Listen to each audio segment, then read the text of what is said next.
না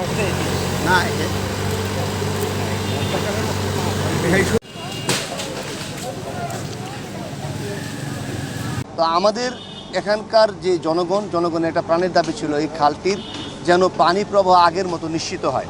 আপনারা জানেন যে এলাকার মানুষে আমাকে বলেছে যে এখানে একসময় নৌকা চলতো, এখানে ছেলে মেয়েরা গোসল করতো, এরকম পানির স্রোত ছিল। এখন পলিথিন, তারপর বিভিন্ন ময়লা আবর্জনা, তারপরে হচ্ছে অবৈধ স্থাপনা দিয়ে খালটি একেবারেই ভরে গেছে। তো আমরা কার্যক্রম শুরু করেছি মেলিরা পুল থেকে।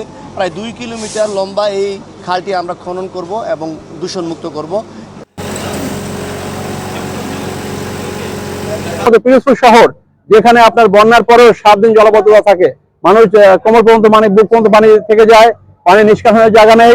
একমাত্র শহরের ভারানি খাল, এটি যদি খনন করা হয় ভবিষ্যতে বন্যা অতিবৃষ্টিতে দেখবেন যে আবার পিরোজপুর জলাবদ্ধতা থাকবে না, মানুষ সুফল পাবে। হচ্ছে ভারানি খাল, মানে দুই দিকে ভাড়াই গেছে, একটা হচ্ছে কচা নদী আর একটা হচ্ছে বলেশ্বর নদী। একটা সময় অনেক বিস্তৃত একটা খাল ছিল যেখানে যাতায়াত ব্যবস্থা ছিল খুব সুন্দর, নৌকা এবং ট্রলার চলতো। এবং আমরা চাই যে খালটা যেন আবার সুন্দর হয়, আমাদের চারপাশটা পরিষ্কার থাকে, আবার যেন এটা ব্যবহারের উপযোগী হয়।